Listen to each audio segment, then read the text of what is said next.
The stars had always called to humanity. For thousands of years, people looked up at the night sky and wondered what was out there. They dreamed of distant worlds and alien life. They built rockets and space stations. They sent robots to Mars and satellites beyond their solar system. And finally, in the year 2347, they answered that ancient call. Humanity had spread to 3 new worlds beyond Earth, small colonies with brave settlers who wanted to start fresh lives among the stars. They were proud of what they had achieved. They thought they were alone in the universe. They were wrong. Admiral Una Park stood on the bridge of the Sol Rising, Earth's finest starship. She was a woman of 52 years with gray hair and sharp eyes that had seen many battles. Her crew worked quietly around her, checking systems and monitoring the empty space ahead. It was supposed to be a routine patrol mission. Nothing special. Nothing dangerous. Then the sensors screamed. Admiral, her navigation officer, said, his voice shaking, "Something is coming out of hyperspace. Something big." Una walked to the main viewing screen. At first, she saw nothing but stars. Then a shadow appeared. It grew larger and larger until it blocked out everything else. The thing that emerged from hyperspace was not a ship. It was a monster. A vessel the size of a small moon, covered in weapons and lights and symbols that no human had ever seen before. The bridge fell silent. Every person stared at the impossible sight before them. Some prayed. Others simply forgot to breathe. "You're being hailed," the communications officer whispered. "Put it through," Una said. Her voice was calm, but her hands were cold. The screen flickered, and a face appeared. It was not human. The creature was tall, perhaps 3 meters, with blue-gray skin and 4 eyes that glowed like dying stars. Its mouth was full of teeth that looked like broken glass. When it spoke, its voice was deep and cold, like thunder from a distant storm. "I am Voral, voice of the Dominion, herald of the Kalari Empire. You are the species called humans. You have been observed. You have been judged. You have been found acceptable." Una did not understand. Acceptable for what? Voral made a sound that might have been laughter. For service. The Dominion has ruled this galaxy for 12,000 years. We have conquered 10,000 species. We have crushed all who opposed us. Now we come to you with a generous offer. The creature leaned closer to the screen. Its 4 eyes burned with ancient arrogance. "You will surrender your worlds. You will give us tribute. You will serve the Dominion in whatever way we require. In return, we will allow you to live. You have 30 planetary rotations to accept. If you refuse, we will destroy every human world. We will hunt your kind to extinction. We will erase all memory of your existence from the stars." The transmission ended. For a long moment, nobody spoke. Then alarms began to sound across every human world.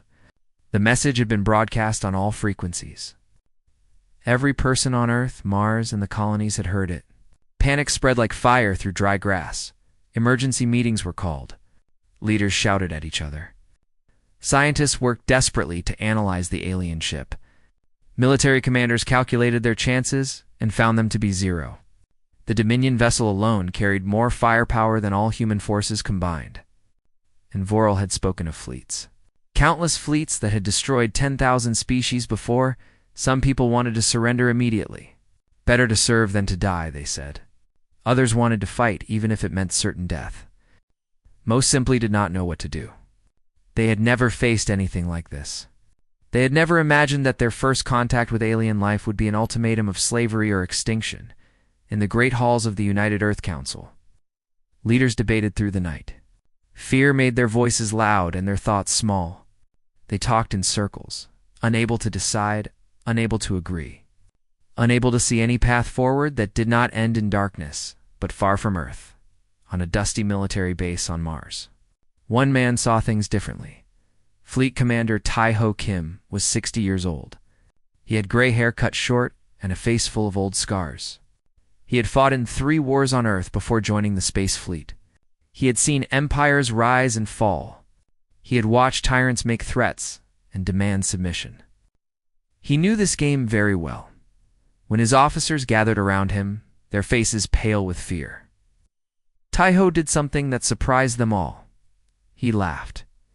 It was not a nervous laugh or a mad laugh. It was the laugh of a man who had just heard a very old joke. His officers stared at him as if he had lost his mind. "Sir," one of them said carefully, "did you hear the message? They want us to surrender. They say they will destroy us if we refuse." "I heard," Taiho said, still smiling. "Then why are you laughing?" Taiho stood up and walked to the window. Outside, the red deserts of Mars stretched to the horizon. Somewhere out there, among the stars, an ancient empire waited for humanity to kneel. "Because I have seen this before," Taiho said quietly. "Different faces, different languages, but always the same message. Surrender or die. Kneel or be destroyed." Every tyrant in human history has said these words. Every empire that thought itself immortal has made these demands. He turned to face his officers. His eyes were not afraid. They were calculating. And do you know what happened to all of them? Every single one? His officers shook their heads. "They fell," Taiho said. "They all fell. Because they made the same mistake this Dominion is making right now. They thought fear was enough. They thought size and power would make their enemies submit. They did not understand what happens when you corner a human being." He sat back down and pulled up a star map on his screen. "Send word to Admiral Park. Tell her I have a proposal. And tell her to stop being afraid. We are not going to surrender." He smiled that dangerous smile again. "We are going to teach these aliens a lesson they will never forget." The news of Taiho Kim's refusal to surrender spread quickly through the human worlds. Some called him a hero. Others called him a madman who would get everyone killed. But Admiral Yuna Park called him something else. She called him correct. Yuna had spent her whole life in the military. She had studied every war in human history. She knew what happened when people gave up without a fight. The tyrants never kept their promises. Surrender did not mean safety. It meant slow death instead of quick death. If humanity was going to die, she decided they would die standing on their feet. She contacted Taiho immediately. "You said you have a proposal." "I am listening." "First, we need information," Taiho replied. "We know nothing about these aliens. We need to understand them before we can fight them." "Do we have anyone who can help?" There was one person. Her name was Hannah Cho, and she was the smartest person on Earth when it came to understanding other species. She had spent her life studying how different creatures thought and behaved. Now she would study the most dangerous creatures humanity had ever met. Hannah was a small woman with round glasses and messy hair. She did not look like a warrior, but her mind was sharper than any sword. When she received the recordings of Voral's message, she watched them 100 times. She studied every movement of the alien's body. She analyzed every word he spoke. She compared the Dominion ship to every technology humans had ever created. After 3 days without sleep, she called a meeting with Yuna and Taiho. "I have good news and bad news," Hannah said. "The bad news is that the Dominion is real. They have ruled this galaxy for 12,000 years, just as they claim. Their empire is vast. Their fleets are enormous. Their weapons are powerful enough to destroy planets." "And the good news?" Yuna asked. Hannah smiled. It was a tired smile, but there was hope in it. "The good news is that they are lazy. Their technology has not changed in 10,000 years. Their tactics have not evolved. Their soldiers have not faced real combat in centuries. They win through fear alone. When a species sees their massive ships and hears their threats, that species surrenders. Every time. No one has ever said no. Until now," Taiho said. "Till now," Hannah agreed. "And that is the key. The Dominion does not know how to handle resistance. They have forgotten how to fight. They are like a fat old lion that has never had to hunt. They roar and expect their prey to fall down dead from fear." This gave Yuna hope, but it was not enough. Even a lazy enemy with superior weapons is still dangerous. How do we actually win? Hannah pulled up images of the Dominion ship on her screen. Their ships share a central command system. Every vessel in their fleet is connected to a single frequency. This made sense 10,000 years ago when they designed it. No one could hack their technology back then, but now? Human hackers could break into their systems in minutes, maybe seconds. She showed them more data. Their weapons are powerful but slow. They were designed to destroy planets and space stations, not small, fast ships. Human fighters could fly circles around them before they could even aim. Taiho nodded slowly. A plan was forming in his mind. We need our best people. The smartest engineers, the fastest pilots. The most creative minds humanity has to offer. I know exactly who to call, Yuna said. Over the next few days, secret messages went out across human space. The first went to Minho Beak, a young engineer on Earth who had designed experimental weapons that the military had rejected as too strange. He was brilliant, but difficult. He did not follow rules. He did not respect authority. He invented things that should not be possible. When Minho received the message, he was working on a machine that could turn sunlight into a weapon. He had been told the project was impossible. He was almost finished. You want me to save humanity? He asked Yuna during their video call. That sounds interesting. I accept. The second message went to Sujin Lee, commander of the Ghost Squadron. Her pilots were legends among the military. They flew so fast and so precisely that enemies often did not believe they were real. Sujin herself had never lost a battle. She was calm in combat, cold and calculating, and absolutely fearless. We are outgunned and outnumbered against an enemy with superior technology, Yuna told her. Can you still win? Sujin smiled. Superior technology means nothing if they cannot hit us. My pilots will fly through their fleet like ghosts through walls. They will not even see us coming. The final message went to the hackers, the best programmers in human history. They worked in secret, hidden in bunkers and basement rooms across Earth and Mars. They had broken into every system ever created. Now they would break into alien systems that were 10,000 years old. This will be easy, their leader said. Old technology is always easy. Give us 30 seconds, and their entire fleet will be blind. Slowly, piece by piece, a plan came together. It was a crazy plan. A desperate plan. A plan that depended on everything going exactly right. But it was a plan, and that was more than humanity had before. On the 25th day, Taiho gathered all the commanders together. In 5 days we will give the Dominion our answer, he said. They expect us to kneel. They expect us to beg for mercy. They have conquered 10,000 species with fear alone. They think we are the same. He looked at each person in the room. Yuna, the veteran admiral who had seen everything. Hannah, the scientist who understood their enemy. Minho, the mad engineer with his impossible inventions. Sujin, the pilot who had never known fear. We are going to show them what humans really are, Taiho continued. We are the species that fights when we should run. We are the species that laughs at death. We have been killing each other for 300,000 years, and we are still here.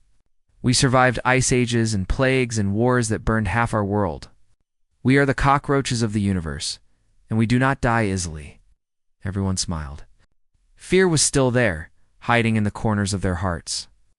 But something else was there now too. Something stronger. Hope. And the cold, hard anger of people who refuse to be conquered. Let us begin, Taiho said. The 29th day arrived. Across human space, billions of people held their breath. They gathered in homes and public squares, watching their screens, waiting for the answer that would decide the fate of their species. Some prayed to gods they had forgotten. Others held their families close and whispered words of love. Children asked their parents what was happening, and parents tried to find words that would not frighten them. On the bridge of the Dominion flagship, Voral waited with growing impatience. He had done this many times before. The waiting was always the same. First came the denial, then the panic, then the desperate meetings and useless debates, and finally, always finally, came the surrender. It was as certain as the stars themselves. His subordinates moved around him, preparing for the inevitable submission of another species. They had already planned how to use the humans. Some would work in mines. Others would serve as soldiers in distant wars. The pretty ones would become servants in Kalari households. It was all very organized, very efficient. Verl allowed himself a moment of satisfaction. 10,001 species conquered. His name would be remembered forever. Then the transmission arrived. The screen flickered, and a human face appeared. It was Tai-Ho Kim. Behind him stood a crowd of humans, hundreds of them. Soldiers in uniforms, scientists in white coats, workers in simple clothes, children holding the hands of their parents, old people with gray hair, and young people with fire in their eyes. They represented every human world, every colony, every ship in the fleet. Vorel leaned forward. He expected to see fear in their eyes. He expected begging. He expected tears. He saw something else entirely. The humans were smiling. Vorel of the Dominion, Tai-Ho said. His voice was calm and clear. We received your ultimatum 30 days ago. We have discussed it. We have debated it. We have considered every option available to us. He paused. The smile on his face grew wider. And we have decided to decline. Silence filled the Dominion bridge. Vorel did not understand. This had never happened before. No species had ever refused. Perhaps you did not understand my words, Vorel said slowly. We will destroy your worlds. We will kill every human being. You will cease to exist. We understood perfectly, Tai-Ho replied. Your words were very clear. Surrender or die. Slavery or extinction. We have heard these words before. Many times, actually. Throughout our history, tyrants have made these demands. Emperors and kings and dictators. They all said the same thing. Kneel or be destroyed. He gestured to the crowd behind him. Do you see these people? Their ancestors refused to kneel. Their grandparents refused to kneel. Their parents refused to kneel. And now they refuse to kneel. It is something of a tradition for us. Vorel felt something strange in his chest. It took him a moment to recognize it. He had not felt it in a very long time. It was uncertainty. You're fools, he said.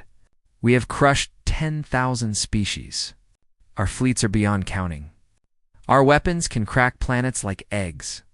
What can you possibly do against us? Tai-Ho laughed. It was a genuine laugh, full of dark amusement. You ask what we can do? Let me tell you something about humans, Vorel. We are not a logical species. We do not always do what is smart or safe or sensible. We invented something called spite. Do you know what spite is? It means we will hurt ourselves just to hurt our enemy. We will burn down our own house rather than let an invader take it. He stepped closer to the screen. His eyes were not afraid. They were hard and cold and certain. We have fought wars that lasted 100 years. We have killed millions of our own kind over ideas and beliefs and borders. We have survived ice ages and plagues and disasters that should have ended us. We are still here. We are always still here. Vorel tried to speak, but Tai-Ho continued. You say you have conquered 10,000 species? That is impressive. But all those species had something in common. They were sane. They were reasonable. They understood that survival was more important than pride. They looked at your ships and your weapons, and they made the logical choice. His smile became something dangerous, something that made even Vorel uncomfortable. We are not sane. We are not reasonable. We are the species that invented art and music and poetry, but also nuclear weapons and biological warfare and machines that could end our own world. We are capable of great beauty and great horror, often at the same time. We are walking contradictions, and we are very, very dangerous when we are angry. Behind him, the crowd of humans began to chant. It was quiet at first, then louder. A single word repeated over and over. No, no, no, no. This is our answer, Tai-Ho said over the chanting. We do not surrender. We do not kneel. We do not beg. Come with your fleets and your weapons. Come with all your power and all your fury. We will meet you with everything we have. The chanting grew louder. Every human was speaking now. Every colony. Every ship. Billions of voices across the stars, all saying the same word. No? You think you can frighten us into submission? Taiho asked. You cannot. Fear is our oldest friend. We grew up on a world that tried to kill us every day. Predators and diseases and natural disasters. We survived them all.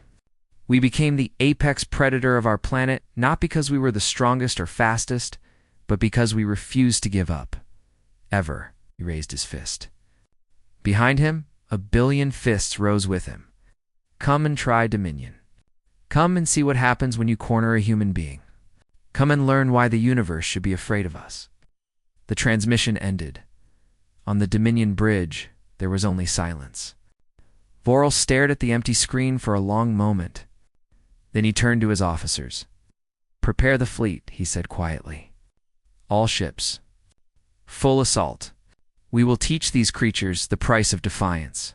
But deep inside, in a part of himself he did not want to acknowledge, Voral felt something he had not felt in centuries. Doubt? They came with 5,000 warships. Each vessel was larger than anything humans had ever built. Their weapons glowed with terrible energy. Their engines burned like angry stars. They moved through space like a wave of death, unstoppable and absolute. The Dominion fleet had destroyed civilizations. It had conquered worlds. It had never known defeat. Admiral Unipark watched them approach from the bridge of the Soul Rising. She had 300 ships under her command. 300 against 5,000. It should have been impossible.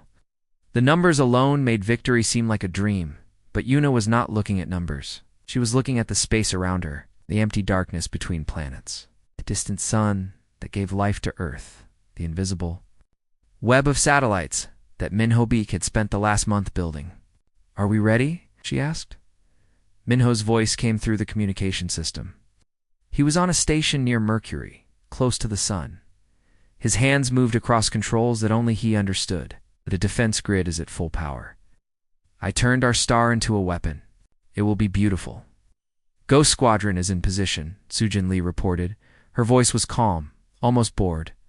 Around her, 60 pilots waited in their fighters. The fastest ships ever built. The deadliest pilots ever trained. We are invisible. They do not know we are here. Hackers standing by, came another voice. In a bunker deep beneath Mars, the best programmers in human history sat before their screens. They had studied the Dominion communication frequencies for weeks. They knew every weakness, every flaw, every gap in the ancient alien systems. Yuna took a deep breath. This was the moment. Everything they had worked for came down to the next few hours. All ships, she said, begin operation. The Dominion fleet moved forward, confident in their power. Voral watched from his command chair, expecting the humans to run or hide. Instead, the human ships moved toward them. 300 tiny vessels against his armada.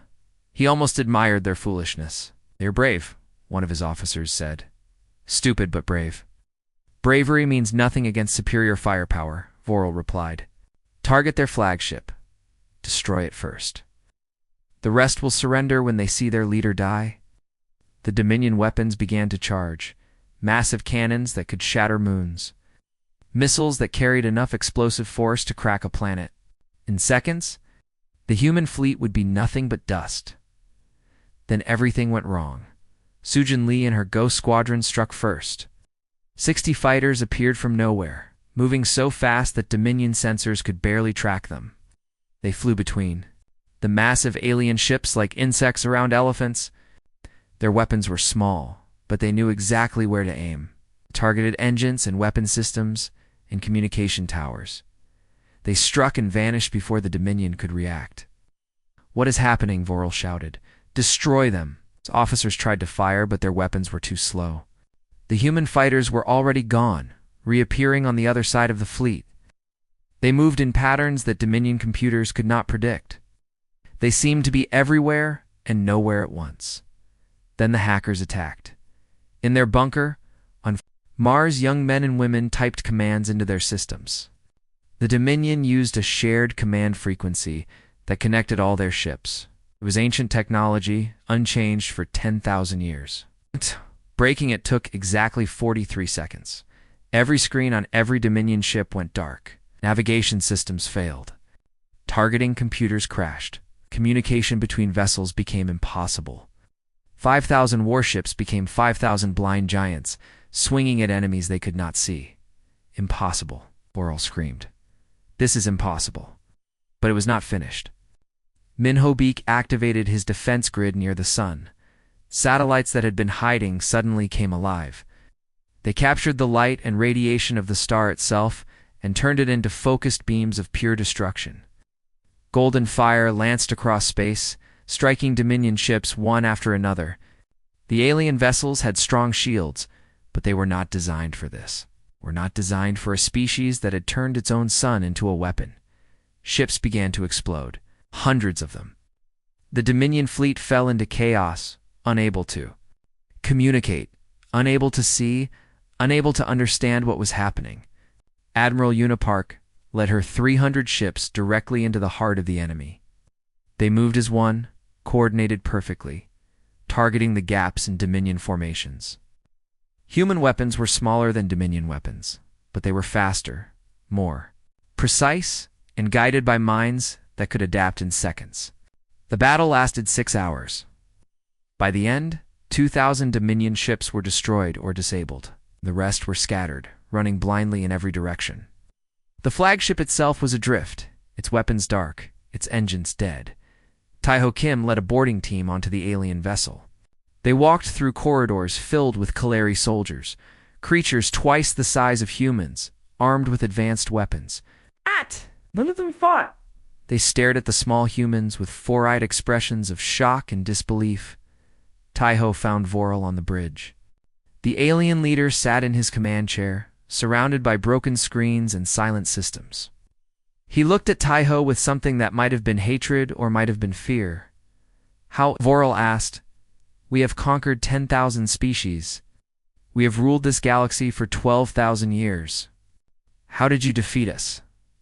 Taiho looked around at the destruction. At the bodies of Kalari soldiers, at the smoking ruins of what had been the most powerful warship in the galaxy. You made one mistake, he said quietly. You thought size was the same as strength? You thought numbers meant victory? You thought technology was everything? He stepped closer to the alien, unafraid. But we are humans. We've been fighting and killing each other for 300,000 years. War is in our blood. It is in our bones. We do not fear it. We embrace it.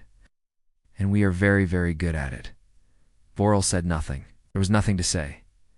Taiho held out his hand, a human gesture of peace, or perhaps of pity. Your empire is not destroyed. Your people are not dead. There is a choice before you now. You can continue this war and learn just how terrible we can be. Or you can accept that the galaxy is changed today. He smiled. It was not a cruel smile. It was almost friendly now. Shall we discuss new terms? The news traveled faster than light across the galaxy. Through hyperspace channels and ancient communication networks, the story spread from world to world, from species to species. The Dominion had been defeated. Not destroyed, not conquered, but beaten in open battle by a species that had existed among the stars for less than a century. The small creatures from the forgotten arm of the Milky Way had done the impossible. On 1,000 worlds, slaves looked up from their work. Conquered peoples whispered to each other in dark corners. Species that had bowed to the Dominion for millennia began to ask questions that had been forbidden for generations. If the humans could resist, could they resist too? If the Dominion could be beaten once, could it be beaten again? The galaxy would never be the same. Voral returned to his homeworld with what remained of his fleet. He stood before the High Council of the Kaleri Empire and told them what had happened. He described the battle in detail. The human fighters that moved like ghosts, the weapons that turned their own sun against them, the hackers who broke systems that had worked perfectly for 10,000 years. And most of all, he described the humans themselves. They are not like other species, Voral said. His voice was quiet, and the great hall was silent. They do not think like other species. When we threatened them with extinction, they did not despair. They laughed. When we showed them our power, they were not impressed. They saw only problems to solve. When we told them resistance was useless, they took it as a challenge. He paused. The High Council waited. They built new technology during the battle itself. We killed their soldiers. More volunteers appeared within hours. We destroyed their ships. The pilots ejected and continued fighting with handheld weapons. I do not know if it is possible to defeat them. I am not sure they understand the concept of surrender. The council debated for many days. Some wanted to send larger fleets. Others wanted to negotiate. A few suggested that the Kolari simply stay away from human space forever. In the end, they chose a middle path. The Dominion would not attack humans again. It would not befriend them either. It would simply watch and wait and hope that the strange creatures from Earth never decided to expand their territory. Meanwhile, humanity celebrated. On Earth, the streets filled with people singing and dancing. On Mars, colonists raised glasses to the distant stars. On every human world, the names of heroes were spoken with love and gratitude. Admiral Unipark, Commander Sujin Lee, Engineer Minho Beek, Scientist Hannah Cho, and above all, Fleet Commander Taiho Kim, the man who had laughed when others despaired. But the celebrations did not last forever. There was work to be done. Unipark was promoted to Supreme Commander of the new Galactic Defense Initiative. She began building a fleet that could protect human space from any threat. She established academies to train the next generation of officers. She created alliances with other species who had suffered under the Dominion, species who now saw humanity as proof that tyranny could be resisted. Sujin Lee became a legend among pilots everywhere. Her Ghost Squadron grew from 60 ships to 600, all crewed by the finest pilots in human space. She developed new tactics and new technologies, always staying one step ahead of anyone who might threaten her people. When young cadets asked her what made a great pilot, she gave the same answer every time. It is not the ship. It is not the weapons. It is the willingness to fly into the fire and trust that you will come out the other side. Minho Beek was offered many important positions, but he refused them all. He preferred to work alone in his laboratory, inventing things that should not be possible. His solar defense grid was improved and expanded. He created shields that could stop anything. He designed engines that made human ships the fastest in the galaxy. When people asked him why he worked so hard, he shrugged. The universe is full of bullies. Someone has to build the weapons to stop them. Hannah Cho published a book that became famous across the galaxy. She called it Why They Fear Us, a study of human psychology in galactic context. In it, she explained why humans were different from other species, why they fought when they should run, why they never truly gave up, why the concept of final defeat did not exist in their minds. The book was translated into 1,000 languages. Species everywhere read it and wondered at the strange creatures called humans and Taiho Kim. He retired. He bought a small farm on Mars, far from cities and military bases. He grew vegetables in Martian soil and watched the sunset paint the red sky orange and purple. Reporters came from everywhere to interview him. They asked him the same question that Voral had asked. How did you do it? How did you defeat an empire that had never known defeat? Taiho always gave the same answer. We are stubborn, he said. We do not know when to quit. We have been fighting since we lived in caves. Fighting animals, fighting nature, fighting each other. We got very good at it, and we have a lot of practice being underestimated. He would smile then, that old dangerous smile that had frightened an empire. Never corner a human. Never threaten what they love. Never assume they will be sensible. We built our entire civilization on doing things that should have been impossible. Walking on the moon. Splitting the atom. Curing diseases that killed millions. When someone tells us something cannot be done, we take it personally. Years passed, decades, centuries, humanity spread further into the galaxy. They met other species, some friendly, some hostile, some strange, beyond understanding. They fought when they had to and made peace when they could. They never forgot the lesson of the Battle of Soul and throughout the galaxy. In places where humans would never go, Species told stories to their children. Warning stories. Cautionary tales.